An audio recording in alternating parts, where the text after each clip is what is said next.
Agut Shabbos, Shabbat Shalom, avec l'aide de Dieu, le shiur, le Farbrengen du Rabbi que vous allez voir, il y a eu beaucoup d'obstacles, il y a eu beaucoup d'interruptions. 4, 5 fois en plein milieu du shiur, au début, à la fin, j'ai dû m'arrêter. Et donc, c'est pas plus mal, parce qu'on dit que quand il y a des difficultés, quand il y a des meniot veikuvim, quand il y a des obstacles, c'est bon signe. Ça veut dire que le Yetzer Hara, peut-être qu'il ne voulait pas qu'on fasse descendre cette partie du Farbrengen. On a dû se battre, mais Baruch Hashem. On a pu mener à bien la vidéo. Alors, il va y avoir, à mon humble niveau, des petits montages pour essayer de faire en sorte que ça soit le plus fluide possible. Et peut-être, une autre explication, une explication chassidique, pourquoi il y a eu tous ces petits embûches, parce que peut-être ça va nous laisser le temps, entre deux coupures, de dire un petit lechaim, et que chacun qui écoute ce Farbrengen du Rabbi, s'il a la possibilité, qu'il prenne un petit verre de mashké, et qu'il puisse, quand il voit que ça dérape un petit peu, que ça se répète, qu'il y a un montage vidéo là-dedans, que la vidéo a été coupée, qu'il puisse prendre le temps de s'arrêter, de faire un petit lechaim, d'essayer de vivre et d'intérioriser le inyan, et ensuite de continuer le Farbrengen avec le Rabbi. Lechaim.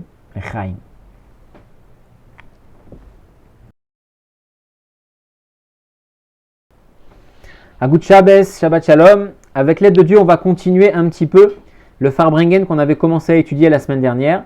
Donc le Farbrengen de Parashat Re'eh de la semaine dernière, Mevarechim Chodesh Elul de l'année 5710, Tavshin Yud. On ne va pas finir le Farbrengen en entier, mais je voulais avancer un tout petit peu encore puisqu'il y a une histoire assez fascinante et assez intéressante que le Rabbi ramène, avec des mots totalement inhabituels. Et donc voilà, je voulais au moins poursuivre un petit peu le Farbrengen jusqu'à arriver à cette histoire-là pour la partager avec vous.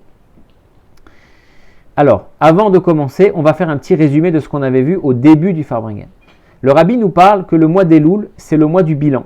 À l'image d'un commerçant qui fait un bilan général de son entreprise une fois par an, le juif aussi doit faire un bilan général de sa situation spirituelle une fois par an pour pouvoir prospérer. Le Rabbi nous dit que, on pourrait dire, mais pourquoi on ne ferait pas le bilan toute l'année? Puisque faire un bilan, c'est s'améliorer, c'est se remettre en question, donc c'est positif. Donc a priori, le bilan, il faudrait le faire toute l'année. Le Rabbi dit non, le bilan, il faut le faire une fois par an, à l'image d'un commerçant, que si le commerçant commence à sortir tous ses dossiers tous les jours de l'année, certes, il va peut-être se remettre en question, etc., mais il n'aura même pas le temps de travailler pour gagner sa vie. Donc ça ne marche pas. De la même façon pour un juif. Si le juif commence tous les jours à faire une introspection, réfléchir dans les détails sur sa situation spirituelle, sur ses traits de caractère, etc., il va tellement être pris dans cette réflexion, dans cette introspection, qu'il ne va même plus avoir le temps d'étudier comme il faut, de faire les mitzvot comme il faut. Donc le mois d'Elul, c'est le mois du bilan général, où là, oui, il faut ressortir les dossiers, il faut s'arrêter un petit peu, s'isoler, méditer, faire une introspection. Ça, c'est le mois d'Elul. Mais toute l'année, le Rabbi dit, il faut plutôt avancer. Étudier, prier, faire les mitzvot. Si on n'est pas parfait, entre guillemets, c'est pas grave. On rattrapera les choses pendant le mois d'Elul. Alors, entre parenthèses, le Rabbi dit quand même que dans l'année, il faut faire, oui, un petit bilan, mais c'est un bilan vraiment particulier. C'est un bilan, voilà, qu'est-ce qui s'est passé aujourd'hui, qu'est-ce qui a bien été, qu'est-ce qui n'a pas bien été, ou qu'est-ce qui s'est passé dans la semaine, etc. Mais c'est un bilan rapide dans l'année. C'est pas comme le mois d'Elul, on va ressortir les dossiers. Donc, le mois d'Elul, on ressort les dossiers, on fait l'introspection générale. Dans l'année, on avance, et entre guillemets, c'est pas grave si on n'est pas parfait, on verra plus tard, on verra pendant le mois d'Elul. Ok. Le Rabbi, il a lié ce concept avec un autre mot des Chachamim, qui nous dit que Hachem dit, si seulement les Juifs, ils m'avaient abandonné, mais ils avaient gardé ma Torah. Alvai oti azavu vetorati shamaru. Hachem dit, si seulement les Juifs, ils m'avaient abandonné, ça veut dire, ok, ils ne sont pas pratiquants, ok, ils ne sont pas attachés à moi. Mais s'ils avaient gardé ma Torah, eh bien, la Torah, à Maor Sheba Marziro les Mutav, la lumière, le luminaire de la Torah les ramènerait à de meilleures intentions. Ça, c'est ce que disent nos maîtres. Hachem, il dit, même si les Juifs, ils m'abandonnent, s'ils gardent ma Torah, à ce moment-là, ça les fera revenir vers moi tôt ou tard. Donc, même un Juif qui étudie la Torah, il n'est pas dans une bonne situation spirituelle, il ne pratique pas ce qu'il étudie, mais néanmoins, cette étude, elle va aider tôt ou tard, comme on avait vu dans les détails là-bas, que l'Admorazaken, il dit que même ce juif-là qui rajoute de la vitalité aux forces du mal, eh bien, tôt ou tard, dans cette vie-là, dans une autre vie, dans une autre réincarnation, il fera teshuva. Cette étude-là, elle aura son effet. Et quand ce juif fera teshuva, retournera vers Hachem, toute l'énergie qu'il a mis dans les forces du mal reviendront avec lui vers Hachem. Donc l'idée c'est, ça vaut le coup d'étudier même si on n'est pas parfait, parce que ça nous ramènera à quelque chose de positif par la suite. Pareil, on a dit ça vaut le coup d'avancer pendant toute l'année, même si on n'est pas parfait, et après on fera le mois d'Elul, on en fera le bilan du mois d'Elul et ça nous ramènera par la suite à un meilleur niveau.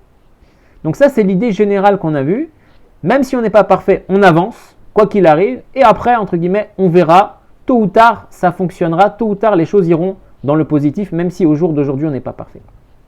Ok, ça c'est ce qu'on a vu la dernière fois. Maintenant le Rabbi va ramener toute une histoire qui est à la base une histoire de son beau-père, et il va donc encore une fois souligner cet enseignement qu'on vient de répéter. Mais avant de raconter l'histoire, je vous fais une petite introduction pour bien comprendre l'histoire. Je vous dis le mot de l'histoire, la morale, enfin la phrase choc. Ensuite, on va faire une petite introduction pour comprendre l'idée, et ensuite on va faire dans les mots, et on va essayer comme ça comme d'habitude, on essaye toujours de lire dans les mots pour faire ressentir un peu l'ambiance qui ressort du livre. Alors c'est quoi le vort, c'est quoi le mot que le Rabbi ramène qui est un peu inhabituel comme ça?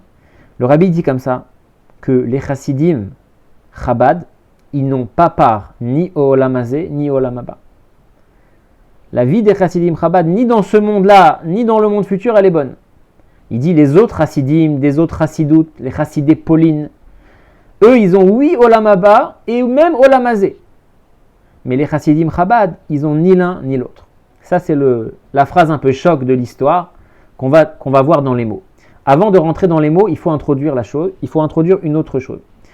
Ce que le Rabbi a dit, quand il a officiellement pris sa fonction de Rabbi, le 10 Shvat 5711, donc quelques mois après le Farbrengen qu'on est en train d'étudier maintenant. Qu'est-ce qu'il a dit là-bas le Rabbi entre autres? Il a dit que chez Chabad, dans la Shita de Chabad, l'idée c'est que chacun fasse ses efforts personnels pour arriver à l'objectif. D'accord? C'est-à-dire que Chabad, les initiales de Chabad, c'est ce qu'on appelle Chochma, Bina, Da'at. Les trois attributs intellectuels. Ça veut dire que dans la vision de Chabad, comment un chassid il doit être, il doit lui-même faire un effort intellectuel pour comprendre les notions. Et une fois qu'il a compris les notions, il doit faire un effort pour appliquer les notions, pour vivre les notions qu'il a comprises. Ça, c'est l'idéologie de Chabad. C'est pour ça que ça s'appelle Chabad. D'accord? Et le Rabbi dit là-bas dans le Farbrengen que dans les autres chassidoutes, c'est pas comme ça. Dans les autres chassidoutes, on s'appuie beaucoup sur le Rabbi, entre guillemets, pour faire le travail à notre place. Ça veut dire quoi? Il y a un pasouk dans le livre de Habakkuk qui dit comme ça: Tzadik be'emunato yirye. Le tzadik, il vivra par sa foi. Le tzadik, il vivra par sa emuna. Et il y a les autres chassidim, ils lisent le pasouk différemment. Ils lisent pas le pasouk Tzadik be'emunato yirye, le tzadik vivra par sa foi. Ils lisent Tzadik be'emunato yechaye. Le tzadik fera vivre les autres par sa foi. Sous-entendu, chez les autres chassidim, dans les autres mouvements chassidiques, l'idée c'est de dire, on s'attache au Rabbi, et ensuite le Rabbi, entre guillemets, il fait le travail pour nous. Nous, on n'a qu'à s'attacher au Rabbi, faire ce que le Rabbi nous dit, et après, pour le reste, c'est le Rabbi qui gère. Chez Chabad, le Rabbi dit, c'est pas comme ça. Chez Chabad, on attend de chacun, en fonction de ses capacités, qu'il apprenne et qu'il comprenne les choses dans son intellect à lui, et qu'ensuite il fasse l'effort de se le ramener à son cœur. Donc chez Chabad, on n'est pas comme les autres chassidim, qu'on s'appuie sur le Rabbi. Le Rabbi dit, chez Chabad, on attend un effort de chacun. Ça, c'est un mot que le Rabbi il a dit le jour où il a pris la fonction officielle du mouvement. Donc c'était un petit peu comme ça pour remettre les pendules à l'heure, de dire voilà, c'était une année, on a expliqué un petit peu, c'était une année de transition entre le départ de ce monde de son beau-père et le jour où le Rabbi lui-même il a pris la relève, entre guillemets, il y a eu un an qui est passé. Et donc c'était une année angoissante pour les chassidim. Donc quand le Rabbi a officiellement accepté de devenir le Rabbi, à ce moment-là, il y avait une joie chez les chassidim, mais le Rabbi il a dit ça un peu pour dire, ok, regardez, j'accepte de devenir le Rabbi, mais ça ne veut pas dire que ça va être les vacances. Parce que chez Chabad, rappelez-vous que chez Chabad, on attend un effort de chacun. Ça rappelle un Yom Yom qu'on a lu récemment, où là-bas, le mot c'est quoi? C'est de dire, quand on prend quelqu'un par la main et on l'amène, ça va plus vite, ou on arrive à un niveau plus haut, mais quand la personne elle avance avec ses propres forces, l'effort il est plus précieux. Ça veut dire tu peux prendre quelqu'un par la main et le faire monter très haut très vite. Ok, en termes de niveau, il va être à un niveau plus fort. Mais si lui-même il va avec son propre effort, ça va être plus précieux. Il va peut-être être moins grand en niveau, mais ça va être plus précieux. Donc c'est un peu l'idée que chez Chabad, on attend de chacun qu'il fasse son travail. Le Rabbi dit dans le Farbrengen, ça ne veut pas dire que moi je ne veux pas aider. C'est sûr que je serai là pour aider, et on a bien vu comment le Rabbi nous a aidés. Mais le Rabbi dit voilà, moi je serai là pour aider, mais ça n'empêche que chacun devra faire son effort personnel. Ok, ça c'était la petite introduction pour comprendre la différence entre les chassidim Chabad et les chassidim qu'on appelle Pauline, les autres chassidim. Et une fois qu'on a compris cette différence-là, on va pouvoir voir dans les mots pourquoi les autres chassidim, ils ont part au Olam Hazé, Olam Haba, et chassidim Chabad n'ont ni part à l'un ni part à l'autre. Voilà, c'est pour introduire la différence et on va voir dans les mots comment ça rentre maintenant. On y va dans les mots Bezrat Hashem. Alpizé yesh levaer gam benogal et divrei kvod dushat mori vichami admo. Donc après tout ce qu'on a vu, donc ça c'était ce que j'ai résumé au début du Farbrengen, le début du Farbrengen. Après tout ce qu'on a vu, donc cette idée que même si on n'est pas parfait, il faut avancer et après on verra plus tard pour rattraper. Ok. Après ça qu'on a dit, on va lier ça avec une histoire de mon beau-père le Rabbi. C'est le Rabbi qui parle. Shetir Bessipur Aruch, le Rabbi précédent raconte là-bas une longue histoire. Sur quoi? Sur le Chilouk chez Ben Chassidim Goufa, la différence qu'il y a entre les Chassidim eux-mêmes, Ben Chassidé Pauline, les Chassidé Chabad. La différence entre les Chassidé Pauline et les Chassidé Chabad. Chez Chassidé Pauline, les Chassidim, les autres Chassidim, Yesh lahem en olam hazé ve'en olam haba. Ils ont oui le olam hazé et ils ont oui le olam haba. Machen ken Chassidé Chabad. Par contre, les Chassidé Chabad, ils ont ni le olam hazé ni le olam haba. Ok. On va comprendre maintenant pourquoi. Pourquoi les autres Chassidim, ils ont 8 parts et nous, on n'a pas part. Car, alors là, il va raconter d'abord tout le Seder, toute la vie d'un Chassid Pauline, d'un autre Chassid qui n'est pas Chabad, toute sa vie dans ce monde-là et toute sa vie dans le monde futur. Et on va comprendre pourquoi lui, il a part au monde futur. Après, il va raconter la vie d'un Chassid Chabad et on va comprendre pourquoi, lui, il n'a pas part au monde, ni au monde présent, ni au monde futur. Ok, donc on commence à raconter la vie d'un Chassid Pauline. Je fais dans les mots. Kacher Chassid mais Chassidé Pauline nosea les rabbos. Quand un chassid, parmi les autres chassidim, pas Chabad, il voyage chez son rabbi, comme c'est la coutume de voyager chez le rabbi, surtout pour les fêtes, mais même à d'autres occasions. Donc ce chassid-là, il va chez son rabbi. Azaï a Torah ou Bekitsur. Dans les autres chassidouyot, la Torah, elle est courte. Veshiraim, biprat beyom tov, yeshnom beribouy, bechol aseudot. Par contre, les restes, il y en a beaucoup. Il faut expliquer c'est quoi. Chez les autres chassidim, alors je ne suis pas un grand connaisseur dans le sujet, mais il y a ce qu'on appelle les tiches, si je ne dis pas de bêtises. C'est quoi le tiche? Grosso modo, il y a le rabbi qui est sur scène, qui est dans un endroit, qui est assis à table, tous les chassidim qui sont autour. Le rabbi va dire un petit peu des mots de Torah, mais c'est très court, comme il dit ici, c'est des petits mots de Torah, comme ça, c'est pas très long. Et ensuite, ce qui va être, très long, c'est quand le rabbi mange, les chassidim dansent, et après, il y a ce qu'on appelle les shiraim. Les shiraim, c'est les restes de ce que le rabbi n'a pas mangé. Et donc on dit qu'après quand les chassidim y viennent et qu'ils prennent ces restes-là pour eux, dans ces restes de nourriture du rabbi, il y a toutes les brachot. Donc en fait, dans les autres chassidouyot, comment ça marche, le tiche, il y a une petite partie où il y a des divrei Torah.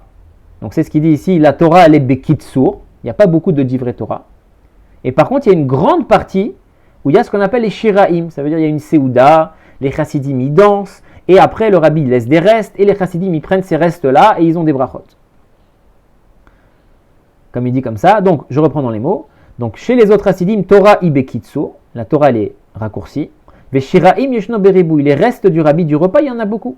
Bechol asudot à tous les repas. Ve'acharkar yotzim berikud, et après les autres chassidim, ils dansent. Ça aussi c'est long là-bas. Veken vekar oved kol azman mitoch avoda besimcha. Et donc tout le temps où ce chassid-là, il est chez son maître, le rabbi, à ce moment-là, qu'est-ce qu'il fait? Il écoute des petits divrei Torah, mais l'essentiel de son temps, c'est quoi? C'est dans la seouda, dans le repas, et dans les danses. Et donc, comme ça, tout le temps qu'il est chez son rabbi, chez son maître, il passe la fête dans une joie. Velifne shechoser le beito. Et avant de rentrer chez lui, une fois que la fête est finie, ce chassid, il rentre chez lui. Nichnas el rabbi, il rentre chez le rabbi. Les pared miminu pour dire au revoir au rabbi, pour prendre congé du rabbi. Umevakesh birchato bechol hamitzarech lo, et donc il va demander au rabbi une bracha pour tout ce dont il a besoin. Bivne chaye umzon ereviche. Il va demander une bracha à son rabbi pour partir. Il va demander une bracha pour les enfants. Il va demander une bracha pour la bonne santé, il va demander une bracha pour la parnassa dans tous ses besoins. Avour, bat, bogeret, parce que lui, ce chassid, il a une fille qui est un petit peu âgée, qui n'est pas encore mariée. Avour parnassa, il va demander une bracha aussi pour sa parnassa. Vea rabbi maftiachlo, et donc son rabbi va lui assurer, chez Keshechoser le beto, quand il rentrera chez lui à la maison, ou mais sa père, les baalabaista, les baalabusta, pas comme on dit en yiddish, quand il va raconter à sa femme, la maîtresse de maison, à la bakashot va brachot chez Kiblou mais rabbi, qu'il va raconter à sa femme quand il va rentrer qu'il a reçu les brachot que oui, il voulait du rabbi. Aregam isimcha, aregam i samecha amenesiato à la rabbi. Même sa femme va être contente qu'il soit parti chez le rabbi. Ou ksherosel insoa les rabo odapa, mais quand lui il voudra retourner une autre fois chez son rabbi, mais sayata beyado, sa femme elle va l'aider, elle va l'encourager, va allier des chez noten etlo tzedalader, elle va lui donner des provisions pour partir. Comme il dit ici, il va lui donner, alors c'est en yiddish, mais il va donner un petit peu de haran, elle va lui donner un peu d'argent pour le voyage. Et donc, comme ça, il a son olamazé. Excusez-moi, on a été un petit peu coupé. En tous les cas, c'est quoi le résumé de l'histoire? C'est que ce chassid-là, il n'a pas olamazé. Pourquoi? Parce que quand il va chez son rabbi, il écoute des mots de Torah, mais c'est bekitsu. Et ensuite, il mange, et ensuite, il danse. Et quand il doit repartir chez lui, il va voir le rabbi pour lui demander des brachot. Et le rabbi lui donne toutes les brachot qu'il faut. Une bracha pour marier sa fille qui n'est pas mariée, une bracha pour sa parnassa. Et le rabbi lui dit, quand tu rentres chez toi, tu vas dire à ta femme toutes les brachot que je t'ai faites. Et le chassid, il rentre chez sa femme, il lui raconte l'ambiance, il lui raconte les brachot. Et sa femme, elle est tellement contente, waouh, parce qu'elle sait que les brachot du rabbi, elles fonctionnent. Et donc elle dit, waouh, mon mari l'a demandé pour ma fille qu'elle se marie, pour la parnassa, pour tout ce qu'il faut. Et quand ce chassid-là, il veut repartir chez le rabbi une autre fois, sa femme, elle lui dit, mais bien sûr que tu y vas, avec tout ce que tu as ramené comme brachot la dernière fois, comment ça s'est passé et tout. Bien sûr que tu y vas. Et sa femme, elle va l'aider à y aller, elle va lui faire un petit sac, comme le rabbi dit, elle va lui mettre des petits harengs dedans, des petits fruits, elle va lui donner de l'argent pour qu'il aille chez son rabbi. Et comme ça, il va vivre sa vie dans ce monde-là, il va avoir par olamazé, il va avoir une bonne vie, parce qu'à chaque fois qu'il veut aller chez son rabbi, sa femme, elle est contente, et sa femme, elle aide à aller voir le rabbi. Donc ça, c'est un chassid qui a oui olamazé, pardon. Il a une vie de kiff pour un chassid. Ok, ça c'est comment un chassid Pauline il a olamazé. Maintenant le rabbi dit, on va voir comment il a olamaba. Ulachare kufret shana, après 120 ans, quand ce chassid là il monte au ciel. Bevo le olamaba, quand il arrive au olamaba. Ubei din shel mala shoalim odot mamado matsavo. Le tribunal céleste lui demande concernant sa situation spirituelle. On va commencer à lui poser des questions maintenant qu'il est dans le tribunal céleste. Alors, qu'est-ce qui a été avec toi? C'est quoi ta situation spirituelle? C'est quoi ton niveau? Qu'est-ce que tu as appris? Comment tu t'es comporté? Qu'est-ce que lui, il va dire?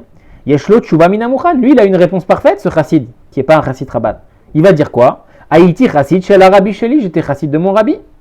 Vet tzadik be'emunato yichye. Et il y a un verset qui dit, le tzadik vivra par sa foi. Al tikre yichye et la yechaye. Et chez nous, on ne dit pas le tzadik vivra par sa foi, on dit le tzadik fera vivre les autres par sa foi. Donc moi j'étais attaché au rabbi, et le rabbi après il a fait le travail.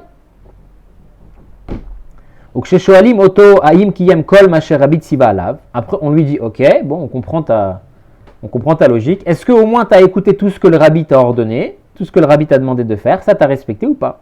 Mais Shiv, il répond au tribunal, à Rabbi Sheli Natani brachot, mon rabbi m'a donné des brachot, ve'amarli she'eye shomer Torah mitzvot, et moi j'ai dit que je serai shomer Torah mitzvot, she'eye shiur belimuna Torah, que j'ai une étude fixe dans la Torah, ve'zot asiti, et j'ai fait. Donc il dit oui, voilà, moi je me suis attaché à mon rabbi, j'ai fait tout ce que mon rabbi m'a demandé, j'étais shomer Torah mitzvot, j'ai gardé un temps pour l'étude, et donc voilà, donc je me suis attaché à mon rabbi, et comme on a dit, tzadik bemunato, yichye al tikri yichye la yechaye. Donc le rabbi il me fait vivre. Le tribunal continue à lui poser des questions, il lui dit ok, tu as fait ce qu'il fallait, tu t'attaches au rabbi, mais il y a un commandement qui a écrit quand même, Da et eloke avicha, connais le Dieu de ton père. Ça veut dire que toi-même, entre guillemets, tu dois faire un effort pour connaître Dieu. Tu ne dois pas t'appuyer sur le mérite de quelqu'un d'autre. Qu'est-ce qu'il répond ce chassid, Meshiv? Limduni shetzarich emuna. Moi, dans ma chassidoute, on m'a appris qu'il fallait la emuna. Comme on a dit, ka'amur tzadik bemunato yichye. Ve'emuna yeshli. Et moi, j'ai la emuna. Ve'limudim gam she'en dorshim be'maase merkava ou maase bereshit. Ve'limduni, pardon. Il dit, et moi on m'a appris aussi qu'il ne faut pas commencer à rentrer dans les secrets de la Torah, dans le Maaseh Merkava, dans le Maaseh Bereshit. Ve'achen, tayam tizot. Et donc j'ai tout fait comme il fallait. Ou bechol makom sheraiti tevat atzilut. Et à chaque fois que j'ai vu écrit le mot atzilut, hein, on a parlé du monde d'atzilut récemment, donc le premier monde du Seder Ishtachelut, il dit sur Chassid, dès que j'ai vu ce mot-là, ve'alachat kama vekama tzimtzum, au cave, ou encore plus quand j'ai vu le mot tzimtzum, ou le cave, c'est des notions en Chassidut profondes, bararti mise kimtachave kachet. Je me suis enfui très très vite comme une flèche qui part d'un arc. Sharemi sheani, miani ou maani. Parce que qui suis-je moi pour étudier ces concepts-là? Ou ben moufla mimecha altidrosh. Et comme il y a un verset qui dit, tout ce qui est au-dessus de toi ne recherche pas. Donc pour résumer, le rabbi nous raconte que ce chassid-là, qui a eu une belle vie dans ce monde, il arrive au Lamaba, il arrive au Beddin, et le Beddin lui dit, nous, quel est ton niveau? Qu'est-ce que tu as fait en bas? Est-ce que tu as fait des bonnes choses? Il dit, bien sûr, moi j'étais un chassid du rabbi, je me suis attaché au rabbi, et comme chez nous on dit, le tzaddik qui fait vivre les autres par sa foi, donc j'ai fait ce qu'il fallait. Après on lui dit, est-ce que tu as fait ce que le rabbi t'a demandé? Il dit oui, voilà. J'ai fait ce que le rabbi m'a demandé, j'ai dit que j'étais shomer Torah mitzvot, j'ai gardé un temps pour le limoud, et donc j'ai tout fait comme le rabbi m'a demandé. On lui dit, bon ok, tu t'es attaché au rabbi, tu as fait tout ce que le rabbi t'a demandé, mais on lui dit, il y a une mitzvah dans la Torah, da et eloke avicha, connais le Dieu de ton père, par toi-même, ça t'a fait ou pas? Il leur dit, écoutez, moi, je vous ai expliqué, tzadik bemunato yirye, le tzadik qui fait vivre les autres par sa foi, et il y a aussi écrit que quoi? Qu'on ne demande pas à tout le monde d'apprendre de Maaseh Merkava et Maaseh Bereshit. Donc moi, je ne suis pas rentré dans les grands secrets de la Torah, et dès que j'ai vu le mot Atzilut, ou encore plus Tzimtzum ou Kav, là je me suis enfui complètement. Parce qu'il y a écrit qu'il ne faut pas commencer à chercher des choses qui sont au-dessus de soi. Donc, entre guillemets, ne m'embrouillez pas, moi j'ai fait ce qu'il fallait, je me suis attaché à mon rabbi, j'ai eu la Emouna, et les choses profondes où il faut connaître Dieu, ça c'est pas mon truc. Et il y a des psukim dans la Torah qui disent qu'il ne faut pas s'en approcher. Donc moi, j'ai fait ce que j'ai fait ce qu'il fallait. Ou ben Maïla, donc le rabbi continue. Kevan shemuna yeshlo me'al harosh, makif amiti. Puisque ce chassid il a la Emouna au-dessus de la tête. Il a vraiment la Emouna comme il faut dans sa chassidut à lui, mais c'est une Emouna superficielle. Comme c'est expliqué dans le Ma'amar Vetate Tzavé. On ne va pas rentrer dans les détails, mais en tout cas, comme ce chassid il a, oui, fait tout ce qu'il a dit, il a la Emouna d'après sa chassidut à lui. She'arei ekol Israël ma'aminim bnei ma'aminim, que tous les juifs sont de manière innée des ma'aminim bnei ma'aminim, des croyants fils de croyants. Ou biprat adat chassidim, en particulier les chassidim, qui sont encore plus liés avec le concept de Emouna. Ved divrei à Rabbi Kiyem, et donc lui il a accompli tout ce que son rabbi il a dit. En bemakom, en bekum aseh, en beshav al ta'aseh. Dans ce que ce soit les choses positives que son rabbi lui a dit, fais des choses, ou le rabbi lui a dit, ne fais pas des choses. Il a accompli les ordonnances de son rabbi de faire et de ne pas faire. Arei kol hagan eden ve'olam haba, eino maspik avuro. Le rabbi il dit, puisque lui il a fait tout ça, tout le Gan Eden et tout le Olam Haba, ça ne lui suffit pas pour le récompenser pour son mérite. Je vous ai dit, les mots, ils sont, pour ceux qui ont l'habitude, les mots, ils sont pas habituels. Donc ça, c'est le chassid Pauline. Olamazé, il a son Olamazé parce qu'il va chez son rabbi, sa femme, elle est très contente, il a des brachot. Olam Haba, il a Olam Haba parce que finalement, il leur dit que j'étais peut-être pas au top, mais finalement, je me suis attaché à mon rabbi comme on attendait de moi. Et le rabbi, il a fait le travail pour moi. Et le rabbi, il dit, c'est vrai. Et comme il a fait tout ça, à ce moment-là, tout le Gan Eden et tout le Olam Haba sont pas suffisants pour lui. Tellement il mériterait encore plus. Donc ce chassid-là, il a Olam Hazé et Olam Haba. Maintenant, on va parler de l'histoire, la même histoire mais avec un chassid Chabad. C'est très drôle quand on vit un peu dans cet environnement-là. C'est pour ça que j'ai dit au début, c'est à la fois drôle et à la fois tragique, parce que la conclusion, elle est quand même dure à entendre. Qu'un chassid Chabad, il n'a pas de Olam Hazé, Olam Haba. Alors on y va dans le chassid Chabad, dans la vie d'un chassid Chabad.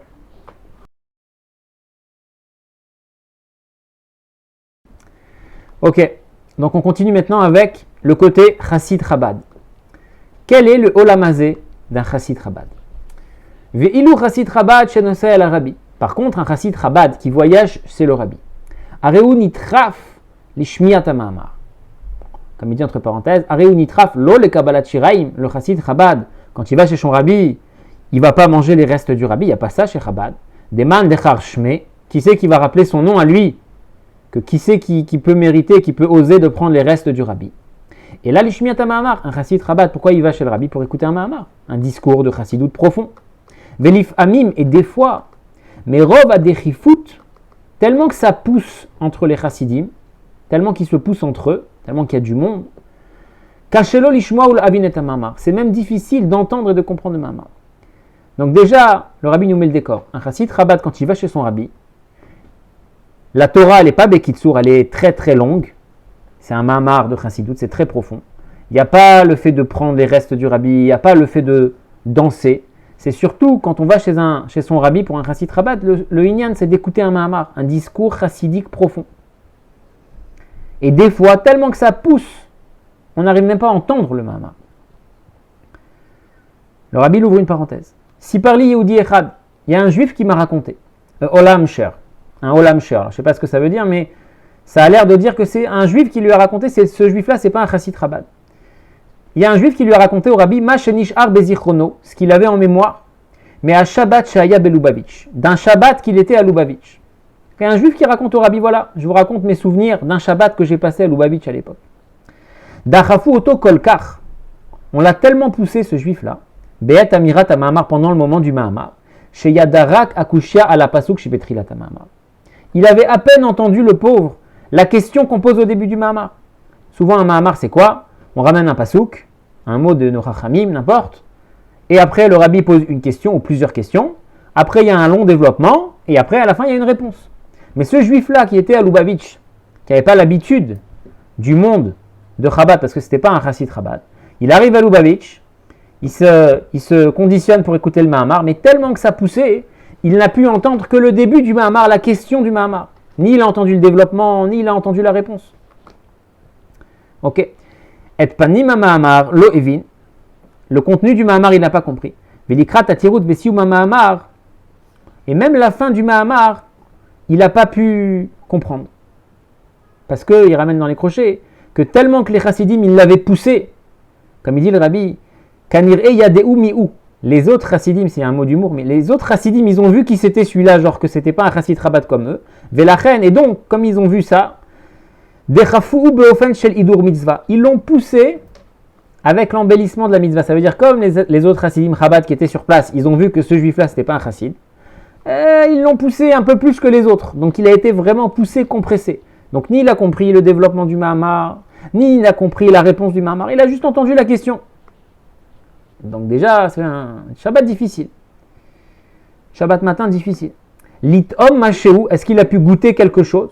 La achare ma'amar lo haya shayach. Non, on ne l'a pas laissé manger. Pourquoi? Parce qu'après le ma'amar, c'est pas le moment de manger. Pourquoi? Kevan shaita chazara. À l'époque, quand on entendait un ma'amar du rabbi, le rabbi, après, partait, vaquait à ses occupations, et les chassidim, ils se réunissaient, et ils répétaient entre eux le ma'amar. Comment t'as compris? Qu'est-ce que toi t'as compris? Et ils se répétaient le ma'amar entre eux. Donc lui, il voulait manger, ce juif-là, ce pauvre juif, c'était pas un chassid. Déjà, il arrive à Lubavitch, il comprend qu'il faut rester comme ça en place pour écouter un ma'amar. Ok, sauf qu'il écoute que le début du ma'amar, la question, et ensuite on ne le laisse pas écouter. Et même après ça, il veut manger un petit quelque chose. On ne le laisse pas, parce qu'après le ma'amar, il y a chazara. Et après chazara, il y a quoi? Après la chazara, on est Shabbat matin, il faut prier. Donc on prie. Ou la chare ma'amar ve'a chazara ve'a tfila, ve'a richut, ktsat alkol panim. Il dit après ça qu'ils ont fait le ma'amar, ils ont fait la répétition du ma'amar, ils ont fait la tfila, ils ont prié longtemps comme c'est la coutume chez les chassidim Chabad, le Shabbat, même si c'est un petit peu au moins, mais ils ont prié, ils ont allongé leur prière. Il dit akvar zman tfilat mincha. Ça s'est tellement prolongé qu'ils sont déjà arrivés à mincha. Vekach avar alav kol yom ha-Shabbat. Et donc tout le jour du Shabbat, il est passé comme ça. Ni il a mangé, ni il a bu, ni il a dansé. Vegam et ma'amar lo yada. Et même le ma'amar, il n'a pas connu. Donc là, le rabbi, il dépeint l'ambiance qu'il y a quand un chassid Chabad il va chez son rabbi, qui n'a rien à voir avec l'ambiance qu'il y a quand un chassid Pauline il va chez son rabbi. Et il ramène cette histoire. Ce juif qui lui a raconté que finalement, ni le ma'amar il a entendu, ni il a mangé, ni il a rien fait. Donc un Shabbat horrible. Le ma'amar il n'a pas entendu, il n'a pas mangé, il n'a rien compris, il a prié non-stop. Il a souffert, ce juif-là. Donc ça, c'est quand le chassid il est chez son rabbi. Après, on a dit quoi? Ve'acharkar. Quand il rentre chez le rabbi, le chassid pour après repartir chez lui, on a dit quand un chassid il rentre chez lui, il va voir le rabbi pour prendre congé, pour prendre des brachot. Donc le Chassid Chabad, quand il rentre chez son rabbi pour prendre congé, Mitbayesh, il a honte. Les daber odot srachav agashmiim, il a honte de parler de ses besoins matériels. Parnassa, de sa parnassa, bat bogeret, de sa fille qui doit marier. Pourquoi il a honte? Sheken, parce que les acharé chez ata shama mahamar me rabbi, puisque maintenant qu'il a entendu un mahamar, un discours profond du rabbi, odot atzilut, sur le monde d'Atzilut, qui est le premier monde de l'enchaînement des mondes, ou le malam et Atzilut, et le rabbi l'a développé sur des niveaux qui sont encore au-dessus d'Atzilut. Rikar zmano shel rabbi, comment est-ce que lui maintenant il va prendre le temps du rabbi, qu'aider les saperlo, pour lui raconter chez Zugato, Eina, notenet lo menucha, que sa femme elle lui laisse pas de répit, biglal chez en la basar la Shabbat, parce que sa femme elle a pas de viande pour Shabbat, velechem shachor bimé ashavua, elle a pas de pain noir pour la semaine. Achen vani enorotse odliten baakafa, et le commerçant il veut pas continuer à donner donner des aliments comme ça sur gage, à commencer à avancer l'argent. Abale chovot yordim lechayem, que les gens, leurs créanciers, ils leur pourrissent la vie, ils leur font une vie difficile. Donc, pour résumer, le Chassid Chabad, quand il rentre chez son rabbi après la fête, il a honte de demander des brachot. Il a honte de demander des brachot parce que comme il vient d'entendre un mahamar du rabbi sur Atzilut, des profondeurs de la Torah et plus que Atzilut, alors lui, c'est vrai qu'il a des problèmes. Et le rabbi, comment il détaille? Sa femme, elle ne le laisse pas tranquille parce qu'elle n'a pas de viande Shabbat, parce qu'elle n'a pas de pain noir pour la semaine, parce que le marchand, il ne veut plus prêter des marchandises, il veut être payé, et les créanciers, ils commencent à leur faire la vie dure. Donc lui, il n'ose pas demander tout ça au rabbi. Il n'a pas envie de faire perdre le temps du rabbi avec toutes ces bêtises, entre guillemets, puisqu'il vient d'entendre un mahamar de Chassidut. Et donc, qu'est-ce qu'il demande au rabbi? Mais un rabbi, ou mevakesh odot ahavat Hashem veyirat Hashem. Il demande au rabbi sur ahavat Hashem, l'amour de Dieu et la crainte de Dieu. Il demande au rabbi sur Kabbalat Ol, d'avoir l'annulation envers Hachem, porter sur lui le joug divin. Chez Yuchal leitpalel lelo machashavot zarot. Il demande au rabbi de pouvoir prier sans pensée étrangère. C'est ça qu'il demande au rabbi. Chez Yelo ergesh, il vort chassidut, qu'il ait un sentiment quand il entend une parole de chassidut. C'est ça qu'il demande au rabbi. Ce Chassid Chabad, qui vient d'entendre un mahamar, il a honte de demander ses besoins matériels. Il demande que des choses spirituelles. L'amour de Dieu, la crainte de Dieu, Kabbalat Ol, qui puisse prier sans être dérangé par des mauvaises pensées, qui puisse avoir un sentiment quand il entend un vort chassidut. Donc c'est ça qu'il demande à son rabbi. Va rabbi notenlo et birkato al bakashato elu. Et le rabbi lui donne sa bracha sur ces choses-là. Ces choses spirituelles. Ou kshechozer le beto. Et quand il rentre chez lui, shoelet abba le busta. Elle lui demande sa femme, Be'ediato chez Birkato chez la Rabbi Moïla, parce qu'elle sait que la bracha du Rabbi elle est importante. Quand il rentre chez lui, ce Chassid Chabad, sa femme elle lui demande, Ma iftiach Rabbi benoga le parnassa. Alors quelle bracha le Rabbi t'a fait sur la parnassa? Quelle bracha le Rabbi t'a fait à vous Rabat Abogeret, sur notre fille qu'on doit marier? Donc là, la femme elle demande un résumé. Tu as été chez le rabbi, quel brachot il t'a fait? Dis-moi, tu as demandé pour la parnassa? Tu as demandé pour notre fille à marier? Tu as demandé pour ça? Ou Meshiv, et le Chassid Chabad il répond. Chez Odot, Inyanim Elulo Diber Ima Rabbi Klal. Qu'il n'a pas parlé de ça avec le rabbi. Mais de quoi il a parlé? Odot Ahava Veyira. J'ai parlé d'amour et de crainte de Dieu. Avodat Tfila, Lelo Bilbuli, Mitirdot à Parnassa. Et j'ai demandé au rabbi de pouvoir prier sans être perturbé par les soucis de la parnassa. 3 petits points. Le rabbi dit Are Mouvan me elav chez Mekalel Mimena Psak al Atar. Tout le monde comprend quand il s'imagine cette scène-là, que ce chassid-là, sa femme, elle lui fait comme ça un psak. Elle tranche comme ça la chose sur le futur de lui dire quoi? Que chez Rotzelin Soel Arabi Beshana Abaa, sa femme, elle lui dit quand tu voudras voyager chez le rabbi l'année prochaine, So Eket Zugato chez Mutav, chez Yaskir Atzmo Betor Chazan au Shamash. Sa femme, elle lui dit tu voyageras pas chez le rabbi. Elle lui crie dessus. Il vaudrait mieux que tu trouves un poste de chazan, d'officiant ou de shamash, de quelqu'un qui s'occupe d'une choule. Veishtaker rouvlin achadim, pour que tu récoltes quelques roubles. Ve'ena manichalol insoa, sa femme ne lui laissera pas voyager chez le rabbi. Ve'ena notenetlo meuma, elle lui donnera rien. Ve'choule, elle lui donnera ni des harengs, ni des fruits, ni de l'argent comme ça pour la route, comme l'autre acide. Ve'kar chez olamazé enlo. Et donc ce Chassid Chabad, il n'a pas d'olamazé. Donc là, ça commence un peu à s'éclaircir ce qu'on a dit au début. ce vort du rabbi précédent que le rabbi ramène, mais il va développer beaucoup plus, qu'un chassid Chabad, il n'a pas d'olamazé. Parce que voilà, il va chez son rabbi, il écoute un mamar de chassidout. C'est pas facile, il est poussé, il mange pas, il danse pas, juste il écoute chassidout. Et à peine il entend le mamar, mais bon. Ensuite, quand il va chez son rabbi, au lieu de demander les brachot sur la parnassa, sur la santé, sur sa fille à marier, etc., il demande une bracha sur sujet spirituel, parce qu'il vient d'écouter un mamar, ça l'a chamboulé, ça a touché sa neshama. Et quand il rentre chez lui à la maison, sa femme elle lui dit, nous, est-ce que le rabbi t'a fait des brachot? Et il dit non, j'ai pas demandé pour ça, pour la parnassa, tout ça, j'ai pas demandé, j'ai demandé pour Avat Hashem, Irat Hashem, Avodat Tfila. Donc sa femme, bien évidemment, qui attendait, qui rentre de chez le rabbi pour avoir des bonnes nouvelles, des brachot du rabbi, parce qu'elle sait que les brachot du rabbi, elles servent à quelque chose. Elles aident. Et à sa femme, elle lui pourrit la vie. Elle lui dit non, l'année prochaine, sache que tu ne retourneras pas chez le rabbi. Tu ferais mieux de trouver un poste pour gagner quelques roubles. Et ni elle le laisse aller chez le rabbi, et à plus forte raison, ni elle lui donne comme l'autre des petits harengs, des petits fruits. Non.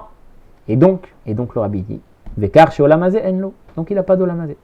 Voilà comment un chassid Chabad, il n'a pas d'Olamazé. Ah, maintenant, Oulachare, Koufraf Shana, après 120 ans, Me'av Esrim Shana, Bevol Olamaba, ce chassid Chabad, il monte au Olamaba, comme l'autre. Shoalim Oto, Eze chassid Ata. On lui dit, quel chassid tu es, toi? Et là, il dit, Ve'one mita braiket. Et lui, il répond comme ça fièrement, je suis Lubavitch chassid. Chabadnik, je suis un chassid Lubavitch, un chassid Chabad. Content, il est fier comme ça. Nous, on lui dit dans le Beddin Shel Malad, qui tu es, toi? Quel chassid tu es? On dit, je suis un chassid Chabad. Il est fier. Ah, le Beddin entend ça, lui dit, Imken, ah, t'es un chassid Chabad, toi?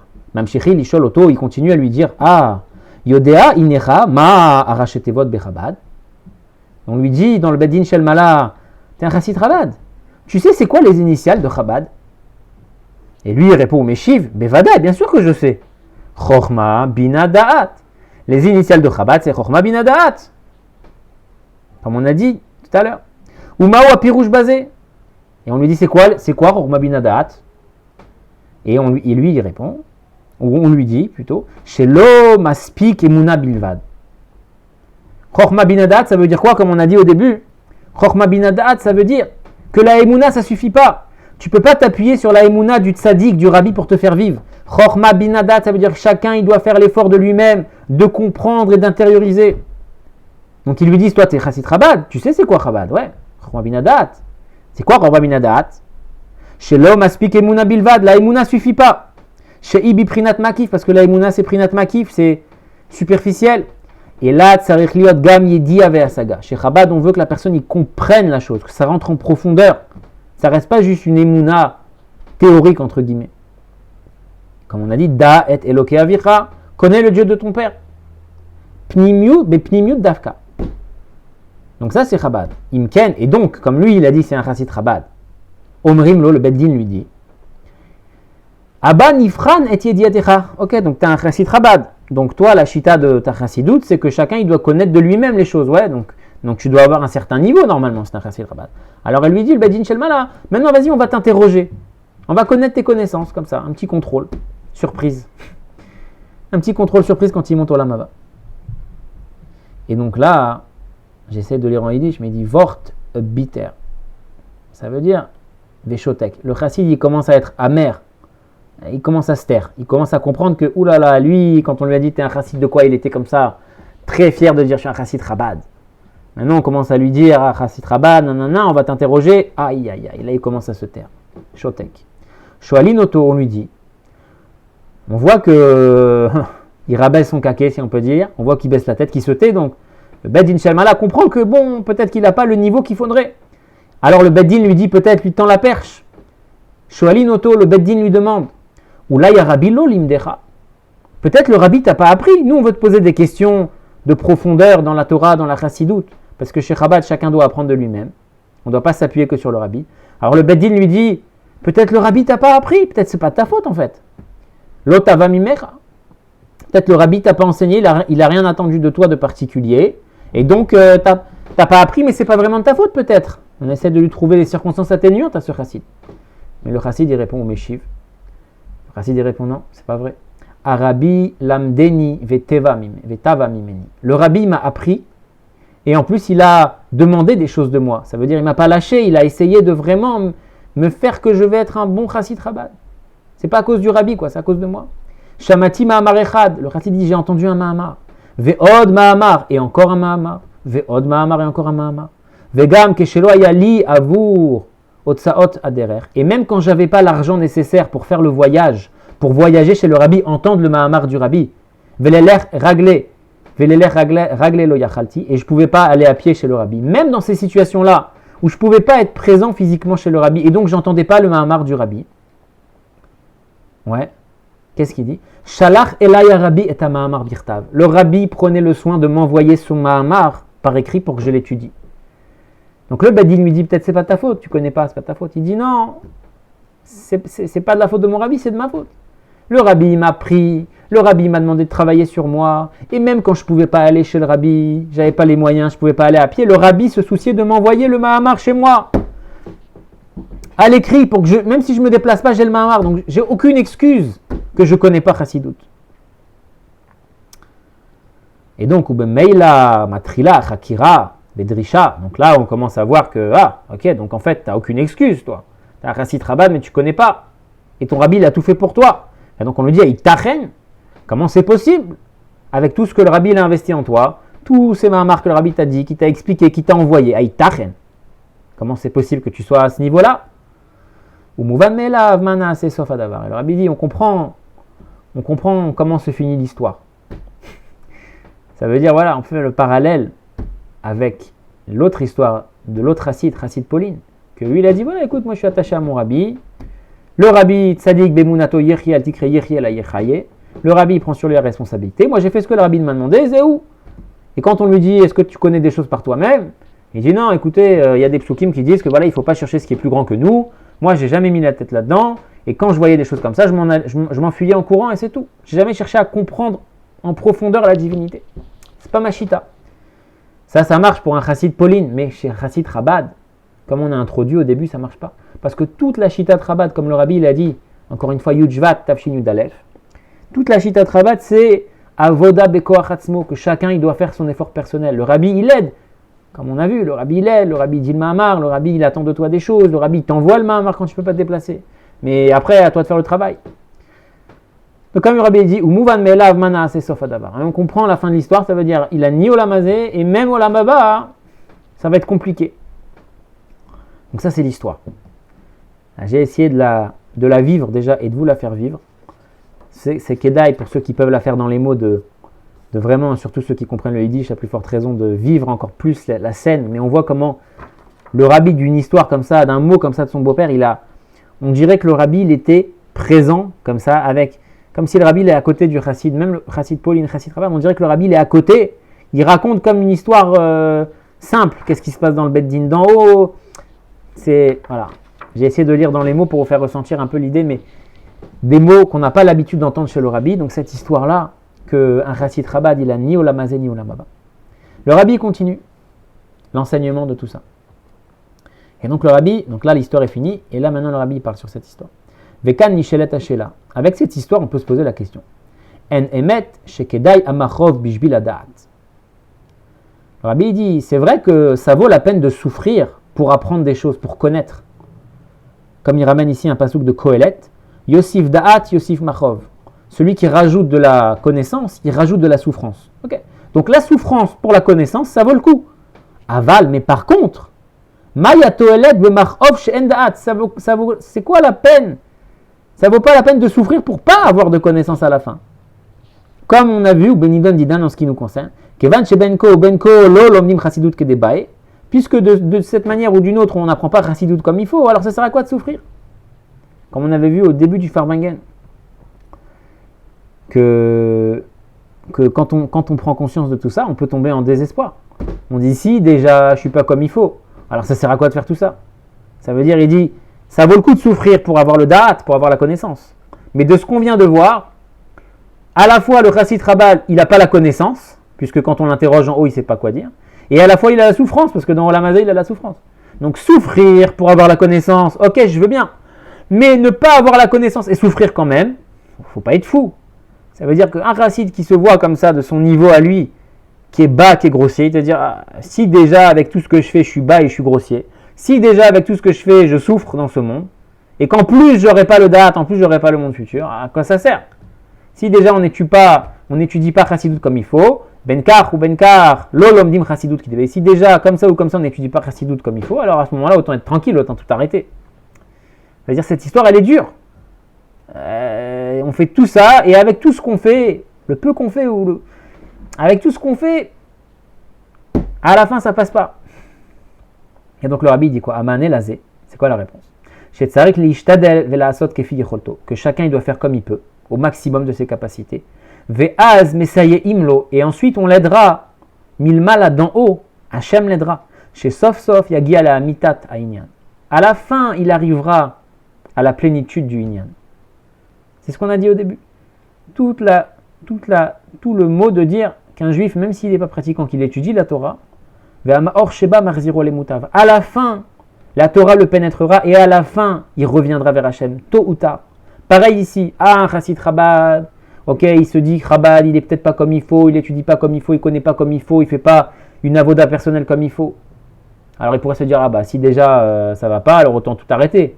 Non, fais ce qu'il faut, sois dans le Hémet, t'as pas Olamazé, t'as pas Olamaba, écoute, sois dans le Hémet, fais ce qu'il faut, et ensuite on t'aidera d'en haut, tôt ou tard, ça marchera. Il ne faut pas être impressionné. C'est ce qu'on a dit avec le mois d'Elul. Toute l'année, on n'est peut-être pas comme il faut avancer, c'est pas grave. Arrive Elul, ok, on se pose et on fait le bilan. Voilà. Alors, attachez, on va s'arrêter là. C'est la petite histoire et le petit enseignement que je voulais vous apporter. Un grand lechaïm, qu'on puisse prendre des forces de ces farbringen du Rabbi et s'améliorer dans notre comportement quotidien. Lechaïm.